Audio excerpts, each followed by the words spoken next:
about trusting God. There's a lot of sacrifices that were made by brave military men, women, soldiers that gave us this gift that we have to be thankful for, called freedom. And freedom was not free. Absolutely. We like to say that we have freedom and we're free, and that's all true. But, you know, and America has so many, or I think we could say, America certainly has faults and flaws, okay? You could probably tell me some of those if we were going to ask that question. We're not, so keep it to yourself. And but yeah, there's a lot of faults and flaws. But one thing that we do have, well, several things that we do have, but one thing in particular is freedom. And while you think that some of your freedom may be being infringed upon, trust me, you still have a lot more freedom than a lot of other countries do. So we are still free because you were free to come in here this morning, regardless of the conspiracy theories that we might have of what might come in the future. Today, we're in a free country. And I heard a guy who used to work for the FBI many years ago. He said, America is good. No, America is great because America is good. When America ceases to be good, America will cease to be great. And I think you can plug in the God factor into that. As long as America keeps God anywhere in the equation, I think there's going to be a blessing there. When that's removed, I'm concerned with what might happen. But we live in a free country, okay? And there's certainly benefits. And to lessen that is to lessen the effort and the lives and the bloodshed and the separation and the isolation that many of our soldiers and military went through. So be careful when you're talking about how bad this country is, because there's people over there right now giving their life for your freedom to make sure we can keep it. So be real careful when you nitpick on every little thing that's wrong with your country. I like to say what some people say: if you don't like it, there are airplanes that leave it every day. And it's free. Remember, you can go. And just understand that it is a one-way ticket. So it's interesting to live in a country that is so wonderful, so powerful, so blessed, I believe, is the United States. And we have this freedom, but yet, there's a but coming there. I think you kind of assumed that there would be one somewhere along did this microphone go off? Okay, it just all of a sudden I got real quiet. So there is something comes with that freedom, and that is that America is one of the most fearful nations of all the nations. We're one of the, we have more problems with fear. Now, a lot of you are going to cut me off there because you're going to tell me that you don't have fear. And I'm going to come back at you and I'm going to say almost everybody, if not everybody, deals with fear at some level in this room. Every stinking one of us deal with fear. You may not call it that because you're way too spiritual to call it fear. But the fact of the matter is, you may call them concerns. If you're really spiritual, you may call them, I have repeated prayer requests. Okay? But to hear your prayer request, it sounds like fear to me. I read a story this week. In 2021, Chapman University did a survey on adults about 95 different fears that people have. Just out of curiosity, how many would raise your right hand and say, I deal with fear on some level? I have fears. Yeah, almost everybody's hand went up, if not everybody. They did this thing, and the majority of Americans really struggle with tremendous fear. Not just a little bit of fear, but really tremendous fear. And we don't want to talk about it. It's kind of like mental illness. Nobody wants to talk about it, but a lot of people deal with it, okay? And so 95%, or 85%, sorry, of our population in America deals with this impending doom that could be coming. We have this dread. A lot of it is because we listen to what other people say, and we listen to the news, and we watch social media, and we see some of the trash that people who don't know any better put on there, and they presume it to be truth. The other day I read a quote online, and I was confident that it was true because Abraham Lincoln had said that it's good to be on Facebook. And people were like, even Abe thought that, you know. And I wanted to say, hey, could we think about that a little bit? Facebook, obviously wasn't thought of then. And so in the following survey I'm going to read to you here in just a minute, fears are ranked by percentages of what they're afraid of or very afraid of.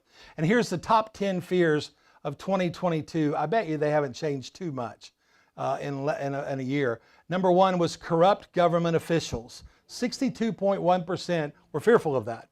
Okay, so that's a pretty good, pretty big amount. Number two, people that I love becoming seriously ill. 60.2% people said that they were either very afraid of that or afraid of that. Again, Christian people would have called it concerned, very much concerned. Number three is Russia using nuclear weapons. 59.6% of people say that they deal with that and have that concern. Could that ever happen? Would it happen? Number four, people that I love dying. 58.1% of Americans say that they're very afraid or afraid. Number five is the U.S. involved in another world war. 56% of the people say that they're fearful of that. Number six is pollution of drinking water. 54.5% said that. Number seven, not having enough money for the future. 53.7% of the people. Economic financial collapse. 53.7%. Number nine is pollution in oceans, rivers, and lakes. 52.5%. Number 10 is biological warfare. 51.5% of people. So a general overview of America's top 10 fears in 2022 suggests that Americans deal with fear in five main topics. If you broke all that down, number one is corrupt government officials. They fear that. Number two is harm to a loved one. That's the second little category. The third is war. Number 3, 5, and 10 talked about war. Number 4 is environmental concerns. Question number 6 and 9. And the last one is economic concerns. So we live in a country, get this now, okay? We live in a country that's free. We're free to move about as we want. We're free to live. We're free to work. We're free to worship. We are probably the most free country in the world. And you've already agreed to that. And yet, we are the most, when surveyed, fearful country, a fearful nation that exists. We walk around in fear in the land of the free. Can I tell you that we've bought something there that I think some oceanfront property in Arizona? That we say we live in freedom, but we don't really walk in freedom. We walk in fear. We lie to ourselves. We say, I'm free. Free is not having to be bound to fear. That's right. You're free from that. You don't have to be bound to fear. Amen? Are you guys with me okay? So fear is really, really real for most of us. And sometimes it has a way of literally paralyzing. And sometimes we adjust it. We're like, well, even so-and-so deals with fear. Okay, so that makes it better for you. You know, it goes back to what your mom used to say. If Johnny jumps off the bridge, are you going to jump off the bridge too? You know, I'm saying just because they deal with it don't mean that we have to. It shows us a lack of trust or perhaps misplaced trust. Because fear comes in when you don't trust that something else can keep that from happening. That's fear. Oh man, this is really, if you have that dollar bill I ask you to get out, on there somewhere, you got it out? How many of you got it out? Some of you done forgot about the dollar bill. Yeah, it says on there, in God we trust. But do we really say that? Yeah, it's on the back. Okay, it says it on the back. But if we really lived by that conviction of in God we trust, I believe that it would allow us to really experience the freedom that this country really offers to us. Yeah. And I'm going to say that most of us are not walking in the freedom that we should be walking in because we are bound by fear at some level in our lives. And I believe that God wants to set us free from that. And it can start this morning. Not only are we given freedom because of our military people, but we're free because of what Jesus Christ did for us. In fact, he said, I've come to set you free, not just free, but free indeed. So not just a little bit of freedom, but a whole lot of freedom. You get what I'm saying? And we say we're doing it, but church, we're not living that way. Well, what we're saying with our mouth, we're not lining up with our life. Put your money where your mouth is. If you can't walk the talk, don't what? If you can't walk the talk, don't talk the talk. Did I say that right? Yeah. You know what I'm trying to say. You decipher it on your own. We live in a culture that is I'm going to say it nicely so you feel good about it, so I'm politically correct. We live in a country that's got misplaced trust. We put our trust in a lot of things that should have never been places where we trusted. Your retirement account, your health, your family staying not dysfunctional. I mean, actually being functional. How many of you have dysfunctional people in your family? Look around quick. Everybody that didn't raise their hands, those are the dysfunctional ones in other people's families. About half of us are the cause of dysfunction, and half of us just live with it.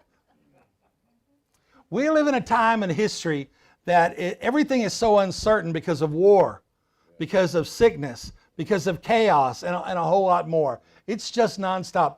In fact, if you want to, I used to listen to the news all the time. In fact, I could just have the news on all the time, playing in the background just for random noise, because that's really all it is. And it never stops. I mean, they only stop to breathe.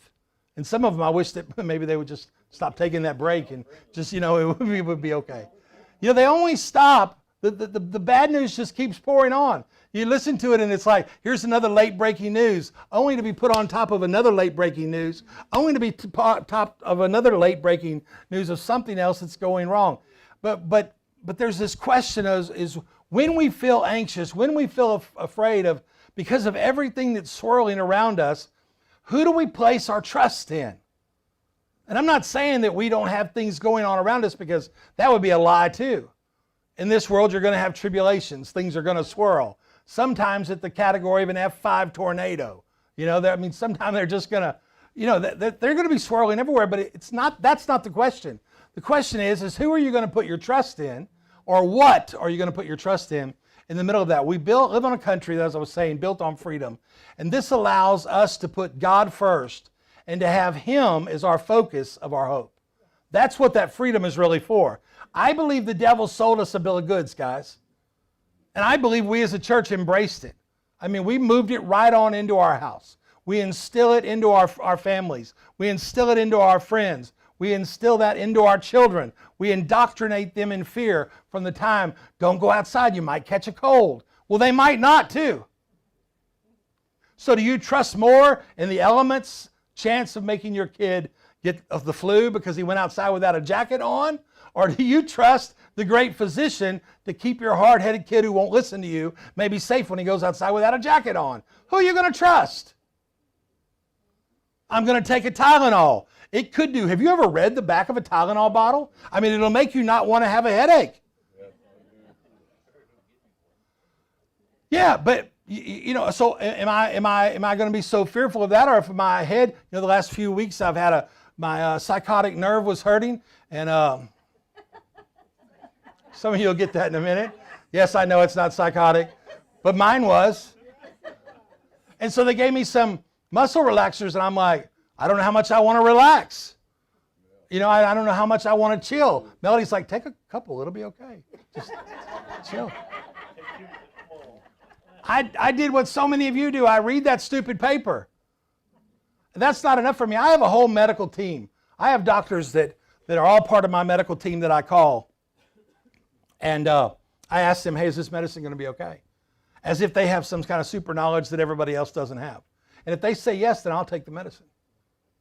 But I read what some of those musical relaxers would do to me. And I think they would make me dysfunctional. Yeah, I mean, I took one time, and Melody told me when it was all over, she said, you were talking smack. I mean, you were just talking stuff, And I'm like, I thought that's what I did all the time. But I could put my trust in that pill's ability to correct me or to heal me. But I'm telling you, every time I take medicine, morning and night, I hold the pills in my hand, and for a moment, I say, God, would you use I'm praying that it was wisdom that you gave man to make this pill. And I pray, God, whether you make this work in me or whether you just do it without the pill, I don't care. One of the two of you, just make it happen. And I'm putting my trust in God, not that pill, but God may use that pill. Do you understand what I'm saying? So don't stop taking your medicine. Especially if your doctor's talked about you being functional or not functional. Don't stop the medicine. Stay functional, okay? You with me? You know, my dad calls that his nut pill. I'm not calling yours that, okay? I'm just saying my dad, I was at a new doctor the other day and I said, yeah, she said, do you still take this? I'm like, yeah, that's my nut pill. And she went, yeah, what? I said, yeah, it's just a nut pill. It keeps me from being nuts or to drive other people nuts, you know, which is fun too. Fear, where do you put your trust in? Listen to what you say. There's life and death. For those of you who don't believe confession is important or real, then why is there life and death in the power of your tongue? Why was it with mouth? With your mouth, salvation was brought about through confession. It was what you said. And if you listen to you talk, you walk around in fear, bound by fear, in the land of the free. It's nonsense. It's total nonsense. I hope you look at this morning and go, wow, this is crazy. This is insane.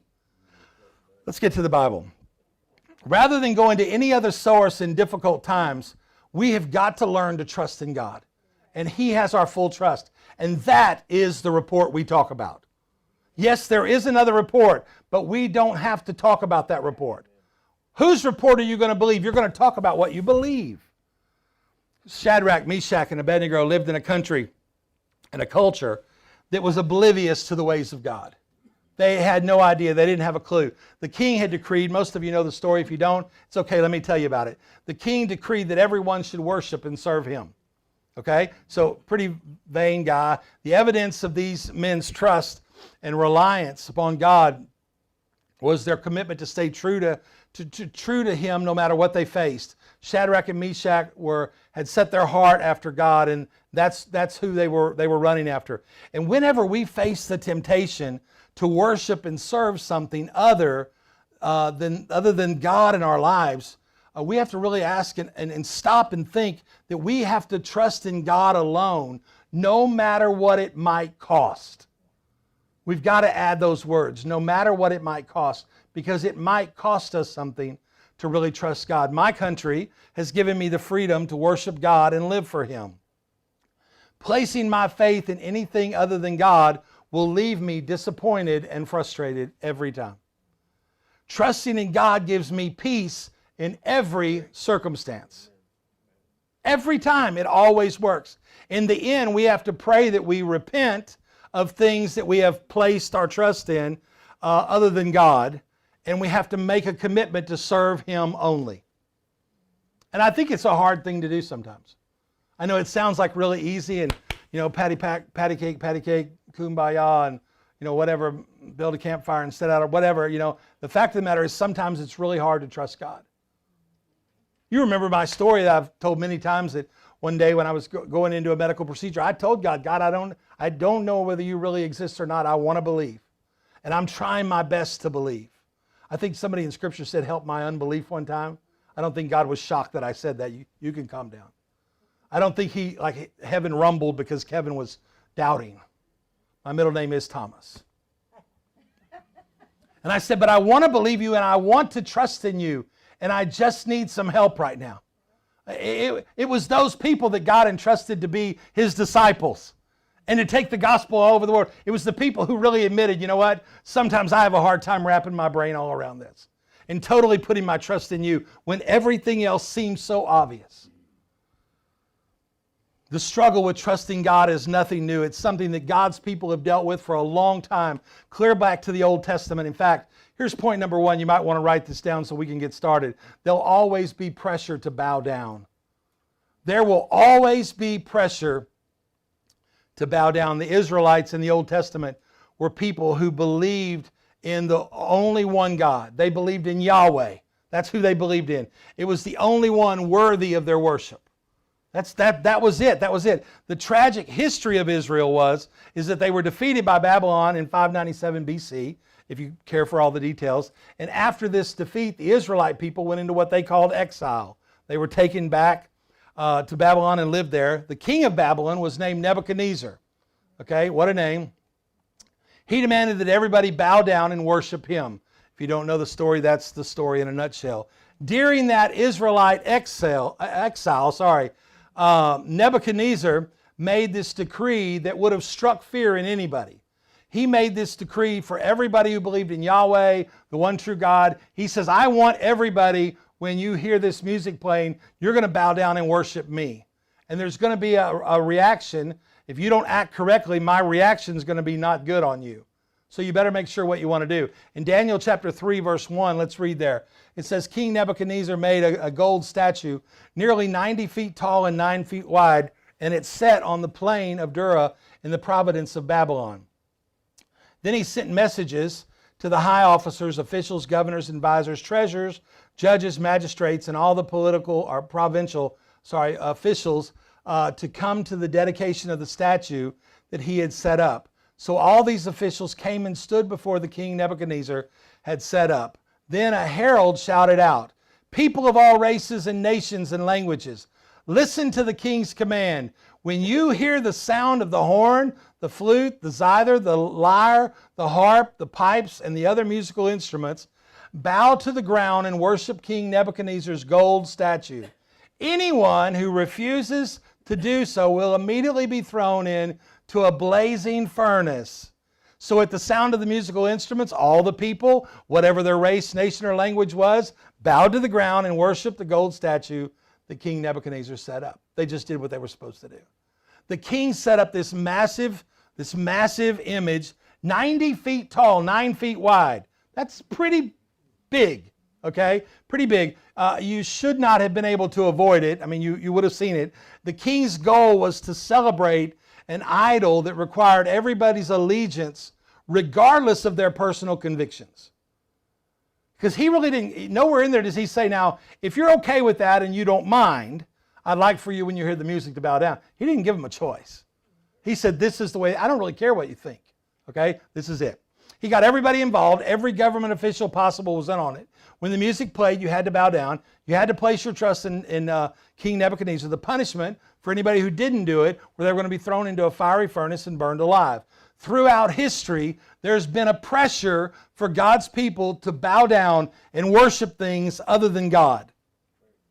The devil has gotten wise in modern days, and he does no longer say, you're going to, hey, come get addicted. Let's just pick on crack or cocaine or heroin or meth or whatever your chosen drug is. Yeah, here, come, when I play the music, I want you to get bound to crack, or I want you to get bound to cocaine. It's going to ruin your life, but when I tell you to, you do it. He doesn't do it quite like that. Now he does it through some prescription medication. He does it through maybe this will help you, but eventually it might hurt you. He does it through this is convenient, or this is comfortable, or this is easy, or this is accessible. You follow what I'm saying? He's kind of gotten wiser. Wise as a serpent, harmless as a dove. Hello? He's wise on what's going on. So whether it was the Israelite people in Babylon or the early church in Rome or me and you today, people have always been tempted to trust in other things rather than God. So maybe you felt the pressure to worship your bank account and put your trust in what you've accumulated.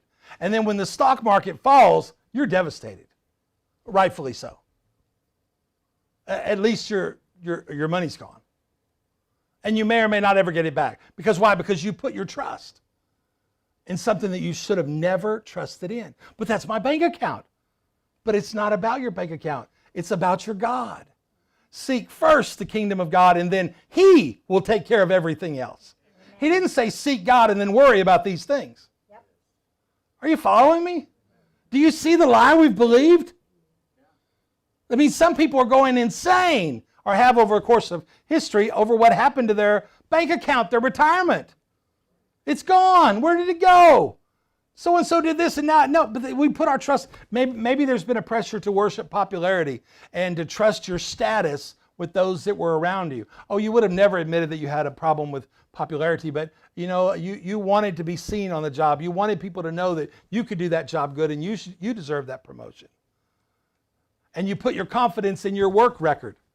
Or you put the confidence in, well, I've been with this company for 25 years. I should get this. Or I've been in this, whatever you've been in for a while. I'm vetted in this. I'm seasoned in this. This should bring back return to me. You put your confidence in the wrong thing. husbands and wives that get married, obviously Melody, when she met me, fell in love with me. That's an obvious. I'm sure you can understand how that would have happened. It's hard. I'm proud to say I'm very humble about that. But some of you will get that in a minute. Some of you just don't care. And Melody provides love to me. She loves me. Now, I haven't figured out why. Okay, and that's probably a question that we'll never know. There's not enough books to write that kind of a thing. But she loves me, but I'm not dependent upon love from just her. Because if I am, my trust is in the wrong thing. That's a dysfunctional relationship. My trust is in God. That nothing will get to me that doesn't go through Him. So I believe that God will guide my footsteps because I'm going to live according to His plan. And I believe that God will guard my footsteps. And luckily for Melody, He let me walk across her path one day. Or however you want to look at that. And she loves me and I love her. But you know what? She can't depend upon me for all of her love because one day I may not feel like loving. Or one day she may not feel like loving. It's like, did you wake up grouchy? No, I let him sleep. You know what I'm saying? One day. Are you following me? It's what you put your trust in, guys. And we say that it's not a big deal what we say, but it's the little things we say that make up what we believe. My trust for love and acceptance and dealing with, I don't like to be alone. I despise to be alone. If it was left up to me, all y'all would come to my house every night for dinner. I mean, all the time. I just want company. Melody, not so much. Like when we first got married, I'm like, hey, can we have so-and-so over? Tonight? We just had company last night. I'm like, yeah, why not? Nobody else is here. Well, I'm here. I'm like, yeah, but, why can't we have company? And you want just 2? No, let's invite 8 people. It's fun. I don't like to be alone. I hate that isolation. But if my confidence and trust is built on my wife being able to keep me from being isolated or alone, my trust is in the wrong thing. I need God.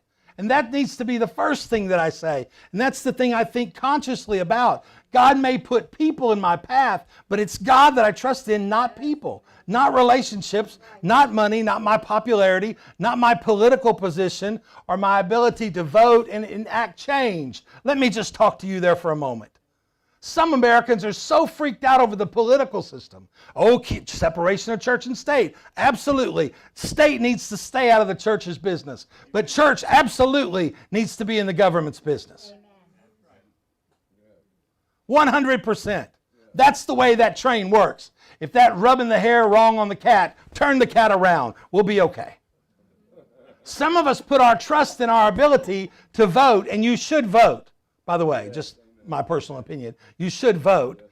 But your ability to vote is not what I voted the right way and I just put my hope and trust in. No, sir. That's where you messed up. I may vote, but my hope is still in God. So if any of these things overshadow your trust, then they have become, this may hurt just a little bit, but it's just a little sting, an idol in your life.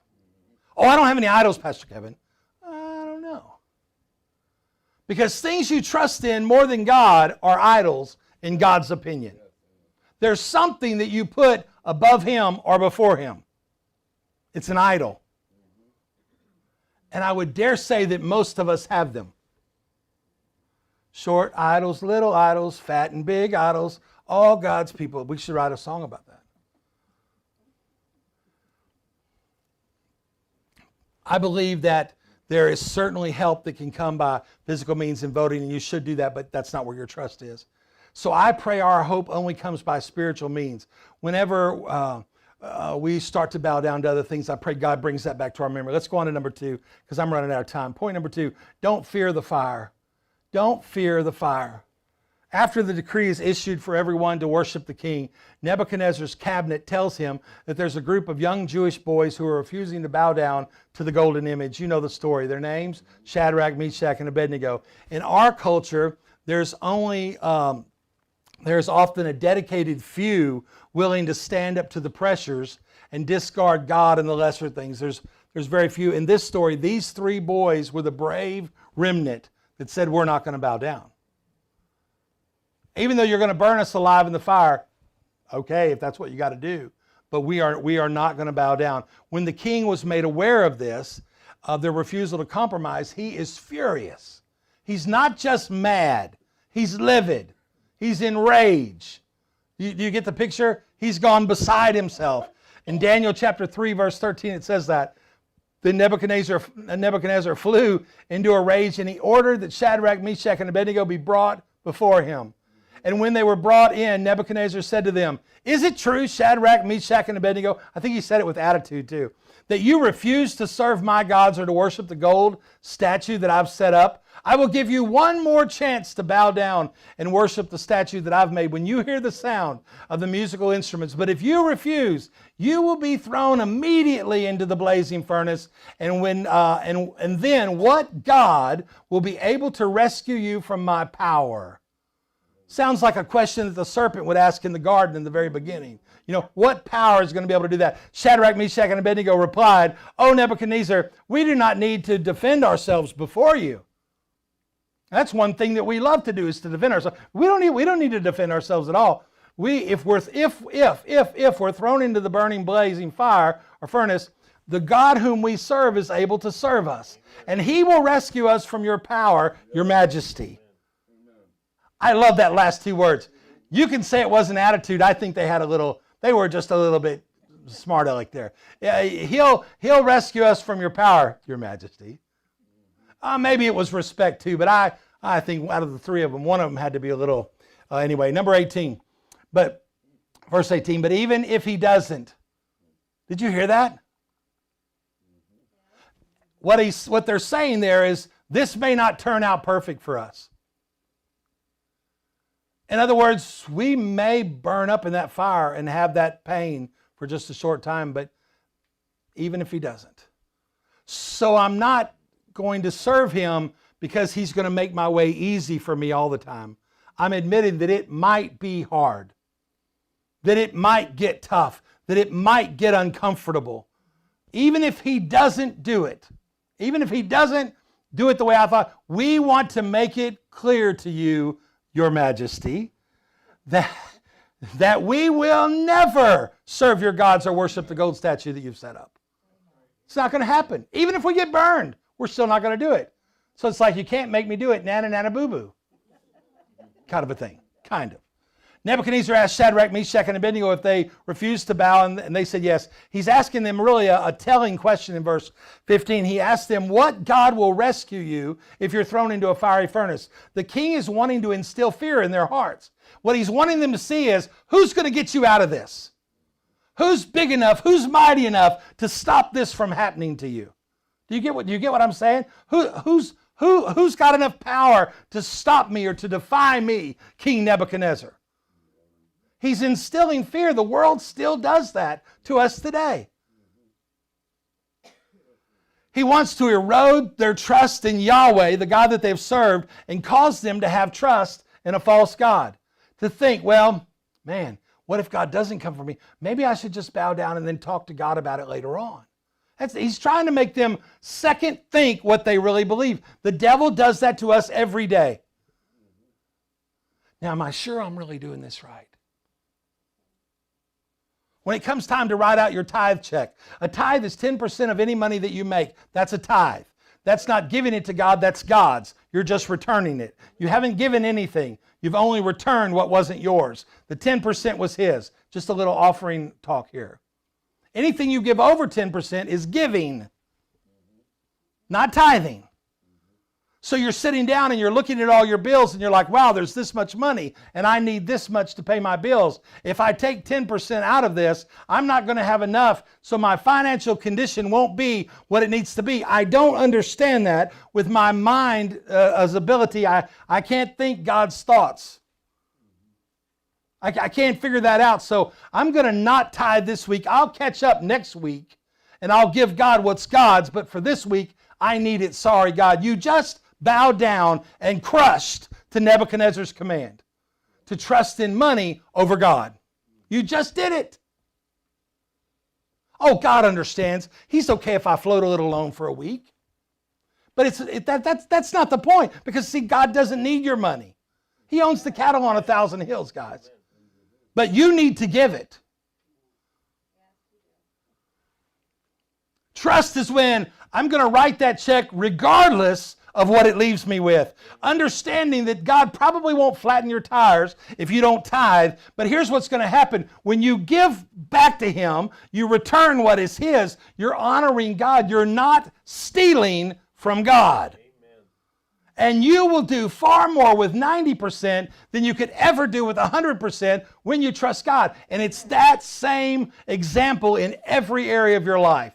You will do better with your health when you trust God 100%, regardless of how bad it's hurting or how much you don't understand or how much you don't like it or how much what. I mean, I deal with those things. You've heard my story. I've got nothing to hide. I'm pretty transparent. I'm scared to death of dentists. It's hard for me to trust that God will keep me safe in that dental chair, is what I'm really saying. Because I'm saying I'm fearful of something that didn't have the power to create me, didn't have the power to form me in my mother's womb and have a plan for me before I ever came out. But He can't take care of me while I'm getting the filling. That reeks of not trusting God. Do you get it?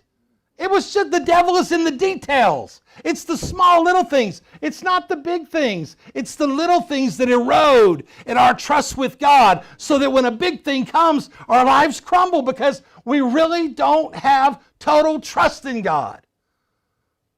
And it started with little things like teeth cleaning and root canal, or not root canals, that's a big thing, fillings or whatever. You know what I'm saying. Let's don't go there. Man, I just broke out in a cold sweat. Whew. So I love the response that comes back from the king's challenge. They tell the king what they have, that they're not going to defend themselves. And I would think that they would want to. I think that would just be, we naturally want to defend ourselves. Sometimes we just need to not defend ourselves. Just say, this is what we're going to do, and then hush. Just hush. I would like to give all the reasons why the king should have pity and mercy on me and show me grace and mercy, but I need to just say, this is what I'm going to do. I'm resolute about it. The reason they don't need to defend themselves is because they believe that God will do it for them. It's the echo of what was said in Old Testament in Psalms chapter 27, verse 1, where David said, the Lord is my light and my salvation, so why should I be afraid? Are you hearing this? The Lord is my fortress, protecting me from danger, so why should I tremble?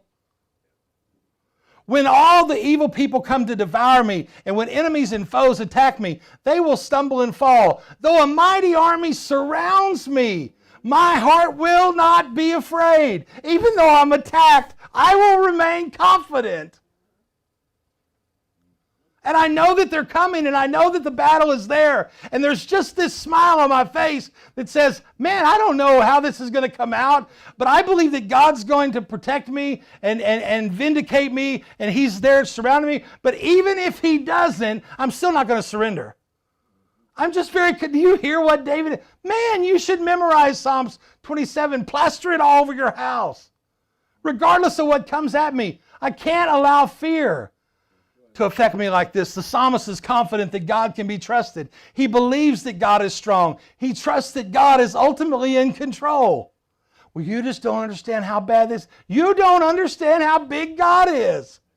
His thoughts are not your thoughts. His ways are not your ways. You can't comprehend it with your pea-brain-sized brain, how big He really is if you would just release trust. This allows Shadrach and Meshach to remain unshaken in the face of fiery death. They believe that even when they're thrown into the fire, that God's going to save them. But even if not, they refuse to be willing to change their dedication. I read this story this week. I want to share it with you. 40 martyrs of Sebaste, I think is how you say it. If not, it's okay, whatever. Sebaste, Mouse. These 40 soldiers, all Christians, were members of the famed 12th Legion of Rome's Imperial Army. I don't know if I put the web link in your notes. I might not have done that, but if you want it, I'll give it to you.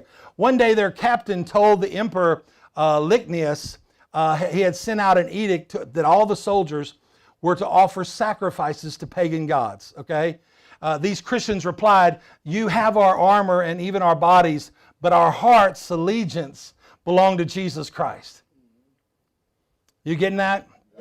That was a powerful statement. I'm here to do the job for you. I'm going to work hard all day. I'm going to give you my best, but my heart, don't ever ask for my heart, because my heart belongs to God. 100% of my heart belongs. It was midwinter of AD 320. The captain had them march into a nearby frozen lake. He stripped them of their clothes and said that they would either die or renounce Christ. Throughout the night, these men huddled together singing their song, 40 Martyrs for Christ. One by one, the temperature took its toll, and they began to fall to the ice. At last, there was one man left. He lost courage and stumbled to the shore where he renounced Jesus. The officer of the guards who had been watching this, unknown to the other officers, he had secretly come to believe in Jesus Christ. And when he saw the last man break rank, he walked out onto the ice, threw off his own clothes, and confessed that he was a Christian. And when the sun rose the next morning, there were 40 bodies of soldiers who had fought to the death for Christ. They decided, I'm not giving up. I'm not giving in, even if it costs my life. When we're faced with punishment that may come against us if we disregard God, we must, just like Shadrach, Meshach, and Abednego, like these 40 soldiers, and like Jesus Christ himself did, when he didn't give in, he endured the cross and the scorn, its shame, and never hesitated to be faithful to God and what God wants. Nevertheless, if it not my will, but thine be done. Point number 3, we don't need to fear the fire. Number 3, point number 3, understand that there's another in the fire. Another in the fire. Back in Daniel, upon the response of the 3 boys, the king becomes even more angry. He has the furnace turned up 7 times hotter than normal. You getting this? The furnace is so hot that even the men who threw Shadrach, Meshach, and Abednego into the flames were burned up when they did it. Is that crazy or what? I can't even imagine a fire that hot. I mean, it cost them their lives to take these guys' lives, but of course it never happened that way. The furnace was so hot that even the men threw them in, they were burned up. So these 3 men, they trust in God. It's tested. Daniel chapter 3, verse 19, it says this. Nebuchadnezzar was so furious with the Shadrach, Meshach, and Abednego that his face became distorted with rage. Have you ever seen somebody get so mad they got ugly faced? You know, people sometimes cry ugly, but he got mad ugly. How many of your husband has his face distorts when he gets mad? Don't raise your hand. He commanded that the furnace be heated 7 times hotter than usual. And then he ordered some of the strongest men of his army to bind them up and throw them into the blazing furnace. So they tied them up and threw them into the furnace, fully dressed in their pants, turbans, robes, and other garments. And because the king in his anger had demanded such a hot furnace, the flames even killed the soldiers as they threw the 3 men in. Shadrach, Meshach, and Abednego, securely tied, fell into the roaring flames. But suddenly Nebuchadnezzar jumped up in amazement and exclaimed to his advisors, "Didn't we tie 3 men and throw them into the furnace?" "Yes, your majesty, we certainly did," they replied. "Look," Nebuchadnezzar shouted, "are you ready for this? I see 4 men unbound, walking in the fire unharmed, and the 4th looks like God." It didn't take a long time. He says instantly. He looked back and he's like, "What's going on? We just threw 3 men in there." I think he was thinking, somebody's head's going to roll on this. Somebody defied me. And he's seeing this. And so King Nebuchadnezzar jumps up. The Hebrew words describe that 4th person in verse 25, translated in English, is the sons of God. But many scholars, in fact, most scholars believe that was the pre-incarnate Jesus walking in the middle of the fire with them. So they're saved by Jesus Christ. There was another in the fire, and that ruined the king's evil plans right there. So it's important for us to get these 3 boys who were spared from the punishment trial, that we can be confident that neither will we be spared. When we face ridicule for our trust in God, when we face judgment for our trust in God, we've got people now that are afraid to share their testimony in churches, in this church, who I've heard say, "Well, I'm afraid to share my testimony at my job or at this because I don't know how well it'll be received." You're bowing. Remember, you're in a free country. You have the freedom. Well, what if it costs me my job? Where do you put your trust? Do you get it? But they may laugh at me. They may make fun of me. I may lose my friends. You don't understand. If I bring that up in my family's going to blow apart. You just put your trust in your family more than God's ability to do what He needs to do. You either trust God or you don't. You don't trust God when it makes sense to your human reasoning. That's using your human reasoning. Well, how am I going to pay my bills? How is God going to take care of you? I don't know. I thought He was your provider. If you're your provider, good luck. Because what you just said was, how am I going to pay my bills? So are you responsible for all that? Do you want that load? Or do you want to give it to Him? Because if He gets it, He wants your hands off of it. When we face the fire of culture around us, when we face the fire of judgment, we got to remember that although fire touched their skin, they were not burned because Jesus was with them in the most difficult, probably, season of their life. God was found faithful. Jesus proved His trustworthy nature once again. One more for Jesus. Let me tell you a story and I'll wrap it up with this. Charles Simeon was appointed pastor, as a church in Cambridge, England back in 1783, a couple days ago. He was delighted. He was super excited, as though many pastors are when they first get appointed to a church. Those of you who've ever pastored, you know what I mean. You're excited because you just got appointed to a church. You remember those days, Brother Goff? Yeah. You mean I'm all pumped up. I haven't had my first council meeting yet, but I'm pumped up. And I'm ready for this. You know what I'm saying? I haven't met the devil. I mean the people yet, but I'm just playing.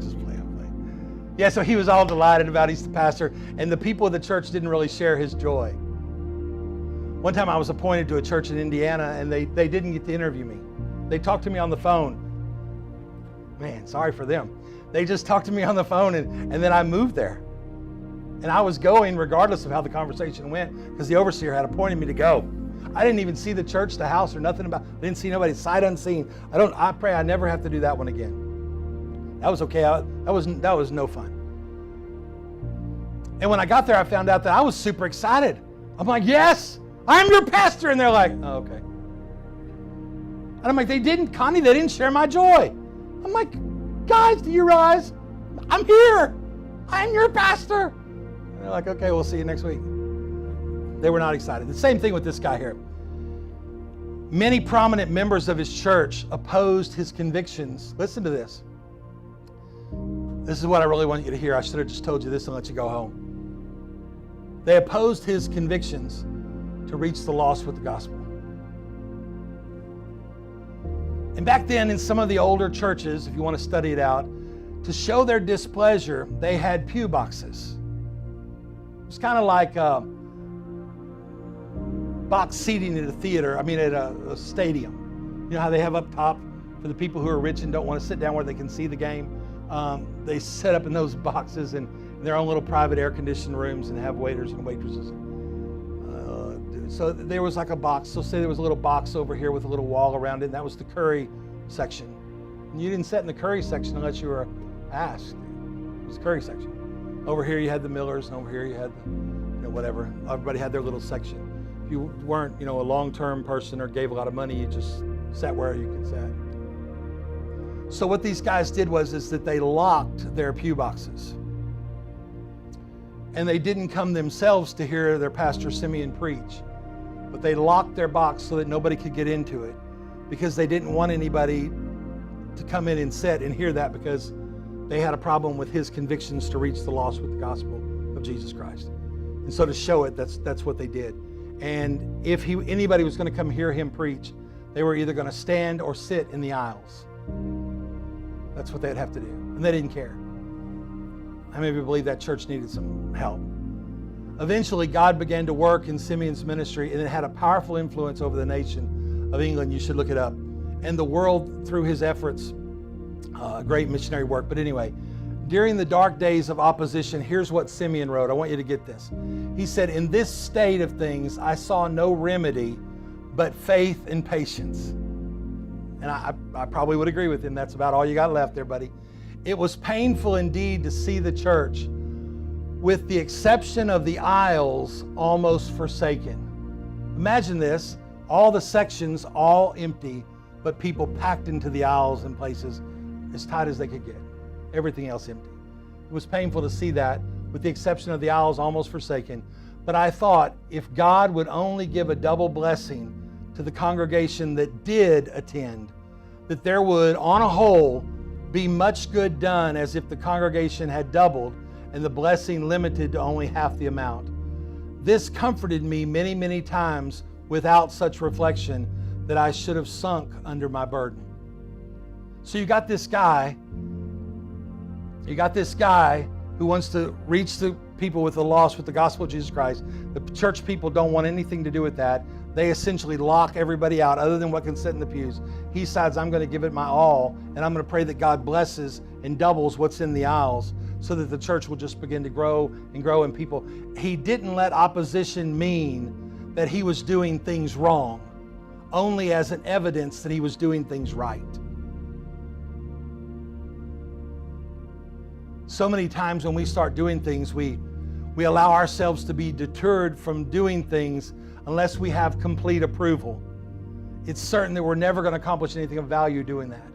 Like we share Christ when it's the perfect opportunity to.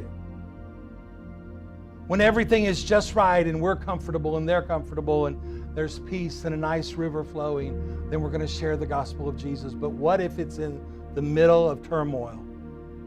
What if it's in the middle of a time that might cause you embarrassment, hurt to your what you feel like is your character or your person, your job, or whatever it is that you're, what if things aren't going good?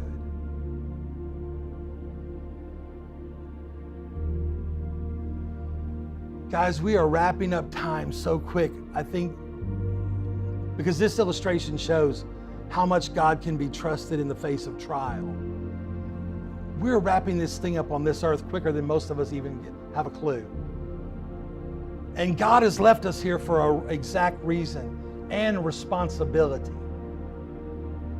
And that responsibility is to share the gospel of Jesus Christ, to make disciples, to baptize them in the name of the Father, Son, and the Holy Spirit. I was so excited. Connie was out, I think last Sunday, preaching somewhere recently, maybe not Sunday. It was her birthday, so she's another year younger. Happy birthday, Connie. And I said, hey, how did it go? She said it went great. We had 2 people accept Christ. I mean, can I just be honest? I talk to pastors almost every day of my life. I talk to pastors. Beyond that, I can't remember the last time one of them told me that about their Sunday service.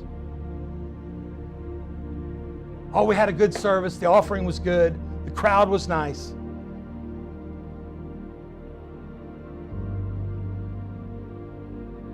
We put our trust in so many things. Well, you know, Pastor Kevin, it's just not my personality to share the gospel. Really? Can you explain that to me using scripture to back that up?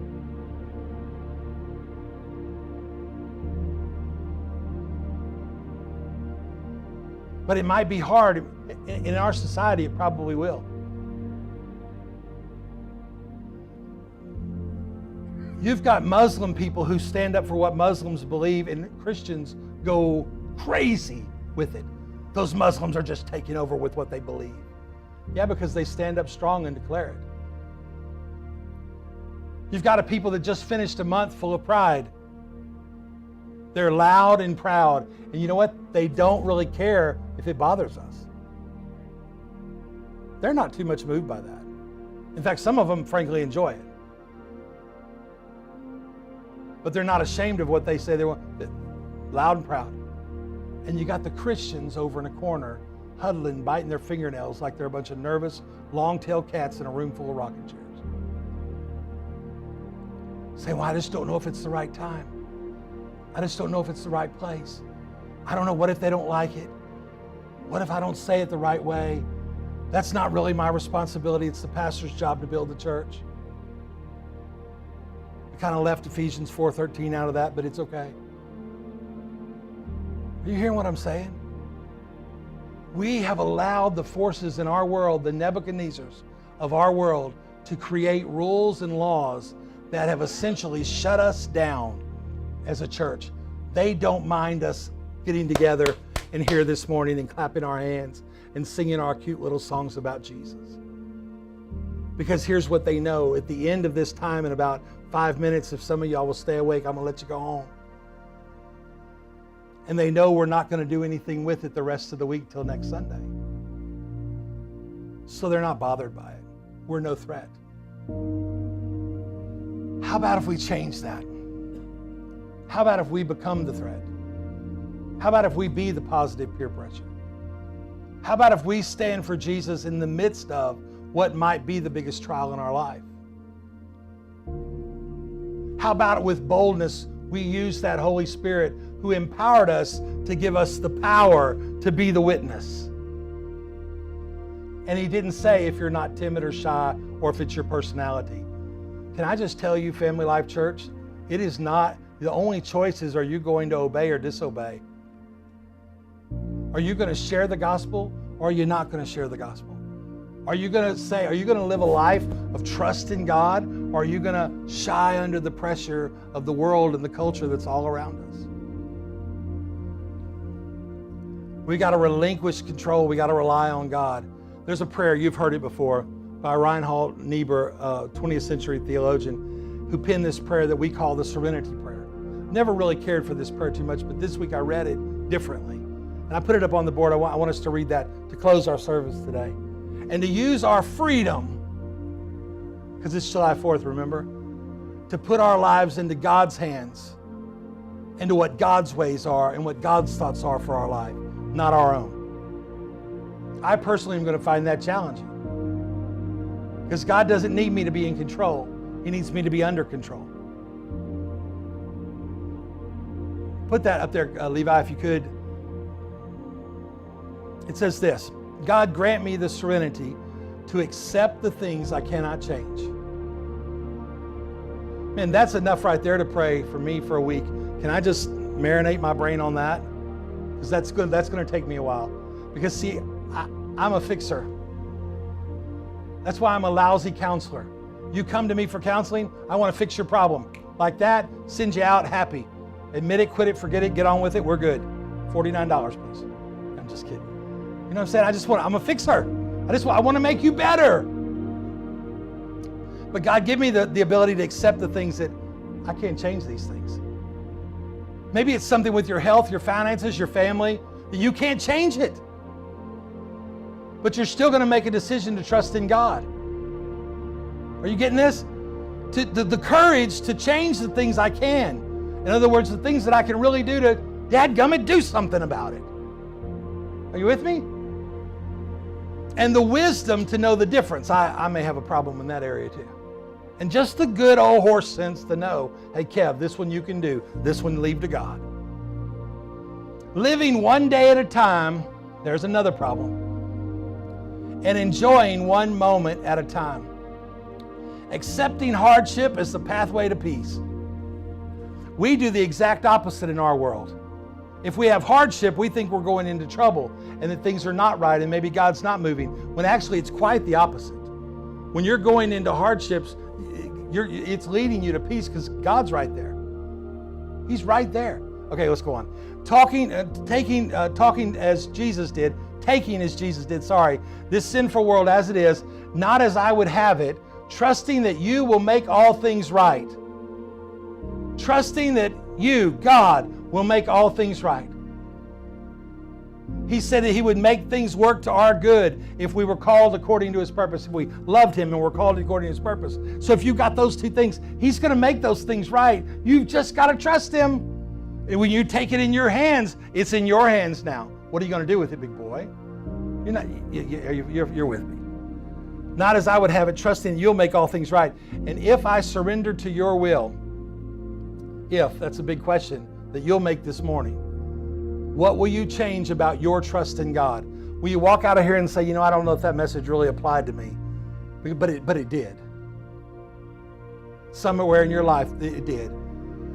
so I may be reasonably happy in this life, and listen to this, and supremely happy with you forever in the next life or in the next.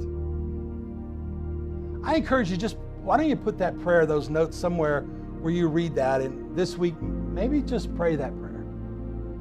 I mean, you pray what you want to pray with it, but maybe just go through that and just say, wow, God, that prayer says a lot. It's not scripture. It doesn't replace the Word of God. It's just man's ideas that really kind of inspire you to put your trust in God. And listen this week. For those of you who are married, maybe you could do this. Listen to your spouse, and when you hear them walking in fear and doubt, why don't you just give them a gentle nudge and say, hey, where's your trust there, baby? Where's your trust there, honey? Where's your trust there? Be easy, or you'll be calling me for counseling. Just challenge them. Say, hey, is your trust in God, or is our trust in this? Why don't you encourage one another? Why don't you make it your business this week to look across this sanctuary this morning and call somebody that you normally maybe not call, or text them, or whatever you want to do, and maybe say to them, hey, how you doing? How you doing with this? I just want to encourage you to trust God in everything. In everything, just put your full confidence in God. Put your full trust in God. He can handle it. I put some study questions at the end of your notes there, hopefully, if I remember to do that, just to make you think this week, and to maybe give you some more study if you want to study that when you get home tonight or tomorrow or next week, and refresh this in your mind. I kind of interrupted the story on Paul because when the Lord just kind of dropped this message on my heart, I'm like, that's it. We have got to put our trust in God. We have got to pause in the land of the brave, and the land of the brave, home of the free, land of the brave, whichever way that goes. I'm confused at this moment. We are the most bound by fear. Man, I can't tell you the last time that a message spoke more to me personally as an individual and as a pastor than what this did. Pastors usually preach out of their greatest need because we can't do things out of fear. We have to do things out of faith and trust in God, everything. And when things are going good and the bank account looks good, we don't have more trust. We have the same amount of trust. It's all in God, not that account. Not in my health, not in my family, but only in God. I think I've said it one too many times. I think you got it, and I need to let you go home. I just know that message right there will change your life. It will make your tomorrow so much better than your today if you would walk out of here and just decide to trust. That's why I'm being repetitive if I am this morning. So excuse the redundancy. I want you to get it. And I want you to help me get it.